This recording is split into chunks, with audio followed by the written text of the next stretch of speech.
ہیکل میں وہ ٹیسٹ لیا جاتا تھا بچوں کا، اور تورا کے مطابق ان سے سوالات پوچھے جاتے اور وہ بچے ان کا جواب دیتے، تو اس کا مطلب ہوتا تھا اگر بچوں نے ٹھیک اس کے جواب دیے تو اٹس مین کہ ماں باپ نے ان کی پرورش بہت اچھی کی ہے۔ تو میرے عزیزو، یہ ٹیسٹ میں آپ کو بتانا چاہتا ہوں کہ یسوع مسیح نے بھی یہ ٹیسٹ دیا، اور یسوع مسیح کی بھی بار متسوا کی رسم منائی گئی۔ اور بائبل مقدس میں ہمیں کہاں پتہ چلتا ہے کہ یسوع مسیح کی جو ہے 12 سال کی عمر میں یہ بار متسوا کی رسم منائی گئی۔ لوکا 2 باب اگر اس کی 41ویں آیت کا مطالعہ کرے تو وہاں پہ ہمیں پتہ چلتا ہے اس بات کا کہ یسوع مسیح جب 12 سال کے ہوئے تو انہیں ہیکل لے کے جایا گیا،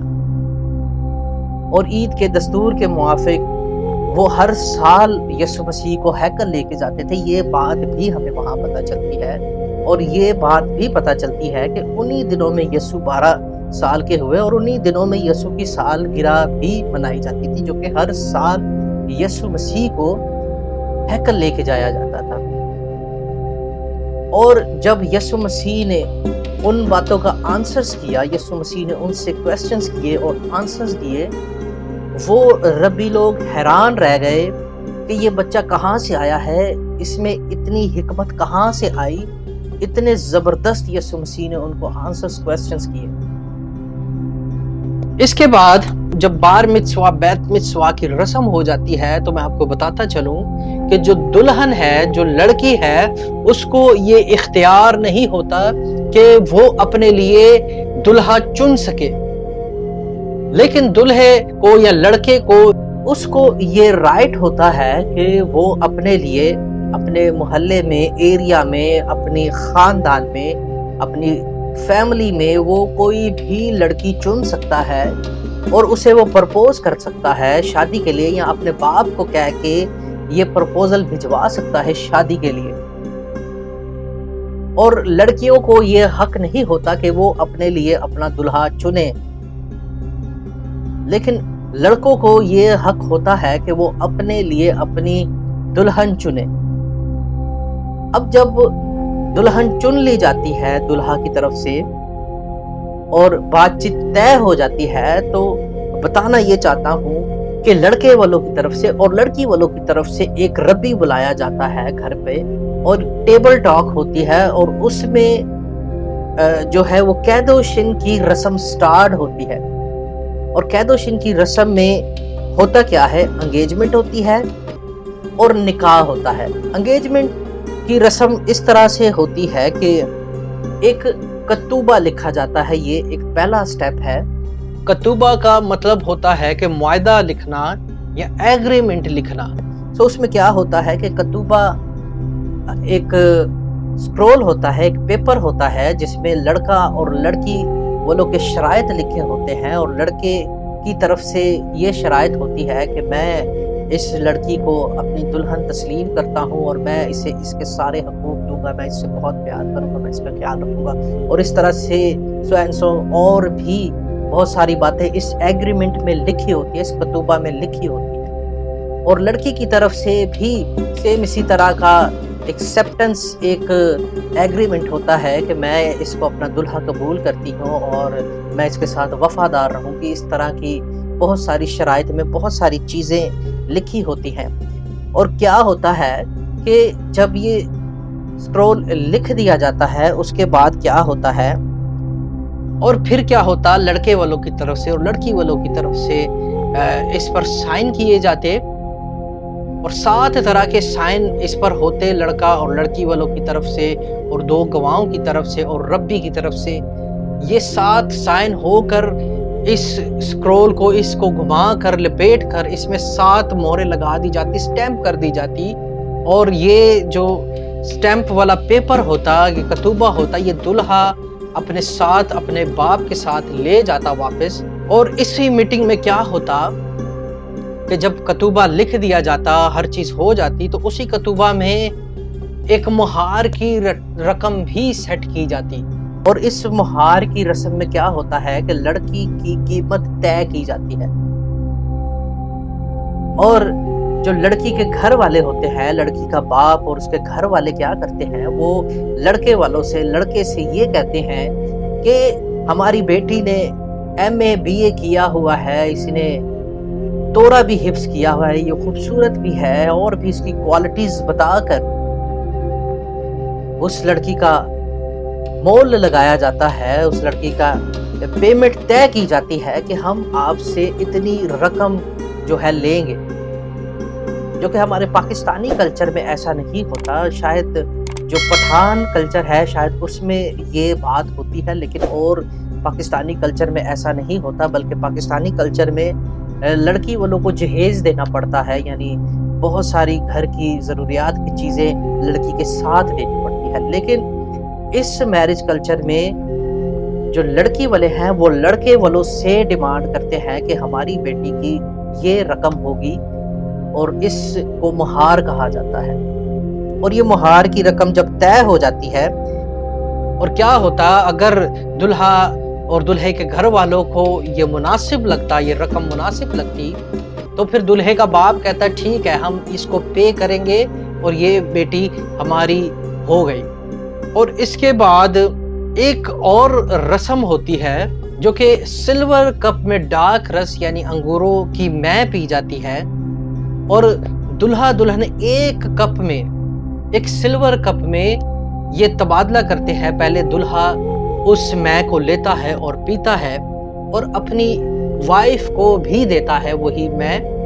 اور وائف بھی اس کی پیتی ہے۔ اور پھر کیا ہوتا ہے کہ وہ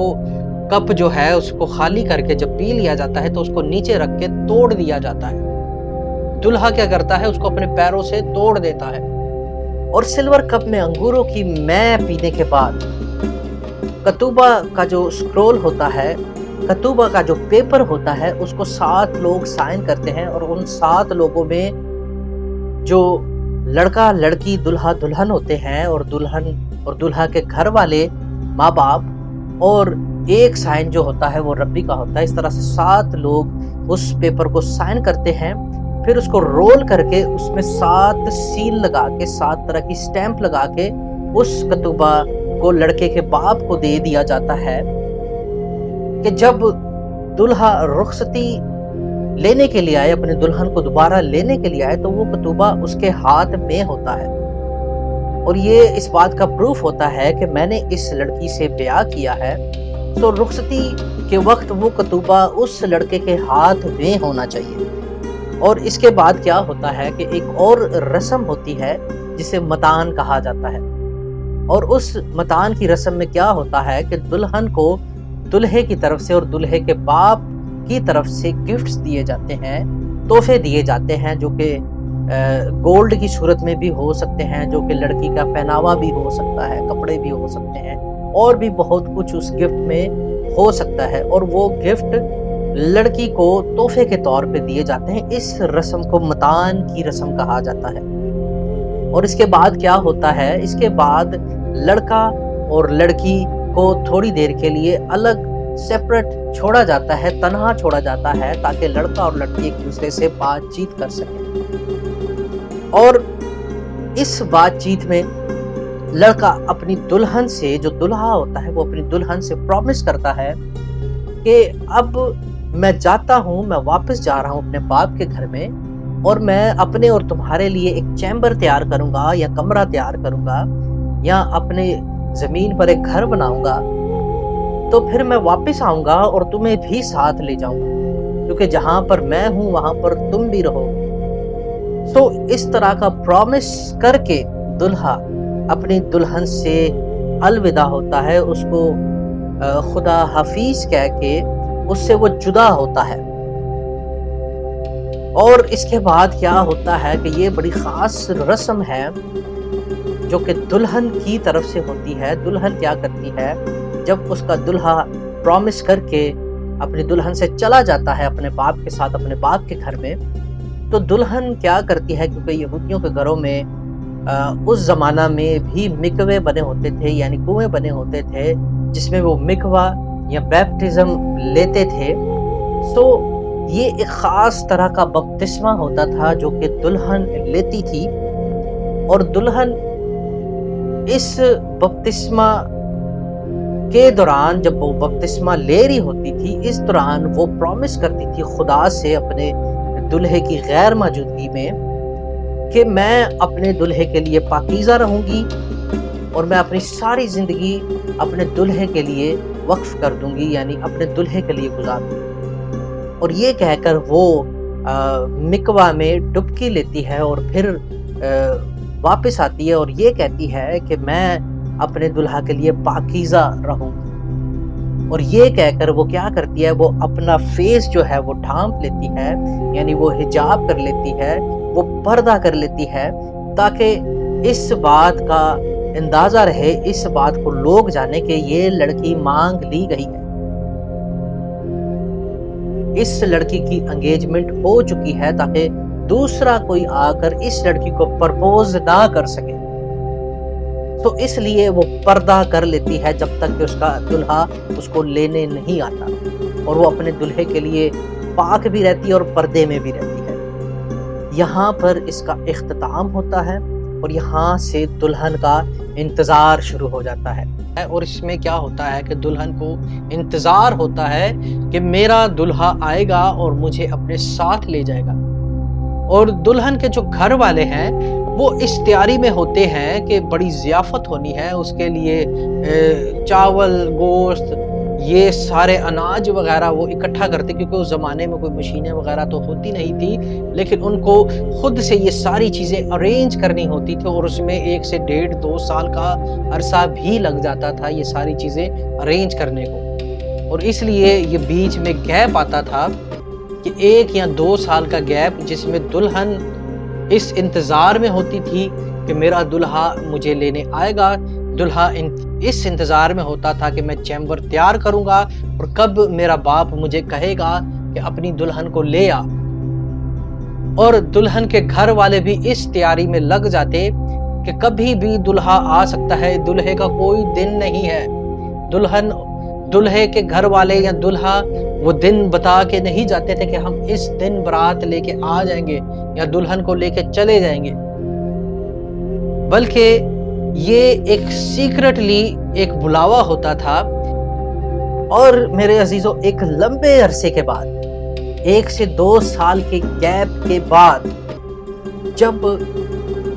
دلہے کا باپ اپنے بیٹے کو دیکھ لیتا تھا کہ اس نے تیاری کر لی ہے، اس نے اپنا چیمبر یا اپنا کمرہ تیار کر لیا ہے، اپنا گھر بنا لیا ہے،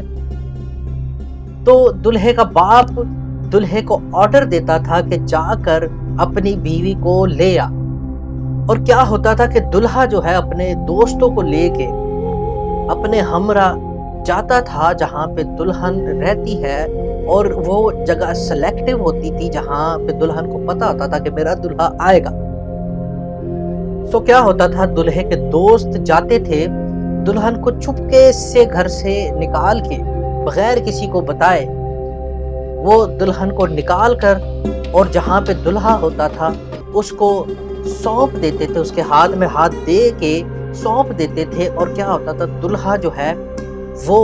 اپنی دلہن کو لے کے اس چیمبر میں یا اس گھر میں یا اس کمرے میں چلا جاتا جو اس نے تیار کیا ہوتا تھا۔ اور کیا ہوتا تھا کہ 7 دن تک وہ کسی کو اپنا آپ ظاہر نہیں کرتے تھے، دلہا دلہن، کہ ہم دونوں اکٹھا ہو چکے ہیں اور یہ رخصتی ہو چکی ہے، یہ ملاپ ہو چکا ہے۔ وہ کسی کو بھی 7 دن تک اپنا آپ ظاہر نہیں کرتے تھے۔ اور پھر جب 7 دن پورے ہو جاتے تو کیا ہوتا کہ ایک نرسنگا پھونکا جاتا، اور کیا ہوتا کہ دلہا جو ہے، دلہن جو ہے اور سارے باراتی جو ہیں وہ دلہن کے گھر جاتے، اور دھوم مچ جاتی اور شور مچ جاتا کہ دلہا آ پہنچا، دلہا آ گیا۔ اور اسی گھر میں جو ہے، جو لڑکی کی سہیلیاں یا کزنز یا محلے دار لڑکیاں ہوتی تھی، جو کہ 10 کنواریاں ایسی ہوتی تھی جو کہ اس کے ساتھ اس کے گھر میں رہتی تھی، وہ روز آتی تھی، اور کچھ اس میں ہنسی ٹٹولی کرنے والی سہیلیاں بھی تھی، اور کچھ محلے دار بھی ایسے ہوتے تھے کہ جو لڑکی کو اس طرح سے مذاق کرتے تھے یا ٹھٹھا اڑاتے تھے کہ تیرا دلہا نہیں آئے گا، وہ پرومس کر کے چلا گیا ہے، وہ بھول گیا ہے، وہ واپس نہیں آئے گا، یہ سب مذاق تھا، یہ سب جھوٹ تھا، اس طرح سے ہنسی ٹٹولی کر کر کے اس لڑکی کو ستاتی تھی۔ تو وہ 10 کنواریوں کی مثال بھی آپ نے بائبل مقدس میں سنی ہوئی ہے۔ اس کے متعلق میں مزید آپ کو جو نیکسٹ ویڈیو آئے گی میں اس میں ضرور اس کو بتاؤں گا کہ 10 کنواریوں کی کیا مثال ہے، کیا بات ہے۔ پھر کیا ہوتا ہے میرے عزیزو، اس کے بعد ایک میرج سفر ہوتا ہے جس میں ایک بڑی ضیافت ہوتی ہے، اور اس ضیافت میں ایک اور جو ہے انگوروں کی مے کا پیالہ پیا جاتا ہے جو کہ دلہا اور دلہن پیتے ہیں، اور یہ اس بات کو بتاتا ہے کہ اب ہم زندگی بھر اکٹھے رہیں گے۔ ہم نے دلہا یہ بتاتا ہے کہ میں نے جو پرومس کیا تھا اپنی دلہن کے ساتھ، آج وہ پرومس پورا ہو چکا ہے اور دلہن میرے ساتھ۔ یہاں پر اس ضیافت میں اس شادی کا اختتام ہوتا ہے۔ اور میرے عزیزو، اس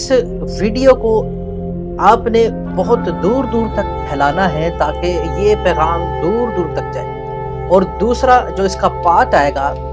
اس میں ہم ایلیگوریکلی اس کا جائزہ لیں گے کہ یہ پرانے عہد نامہ میں اور کلیسیا پہ کس طرح سے یہ شادی پوری اترتی ہے۔ چینل کو ضرور سبسکرائب کریں تاکہ آنے والی ویڈیوز آپ کو ملتی رہیں، اور اگر ویڈیو آپ کو پسند آئی ہے تو یہ نالج آپ تک رہنا نہیں چاہیے، یہ دوسروں تک بھی جانا چاہیے۔ اس کو ضرور شیئر کریں اور لائک بھی کریں اور کمنٹ بھی کریں۔ تو مسیح عام جیتے رہیں، آمین۔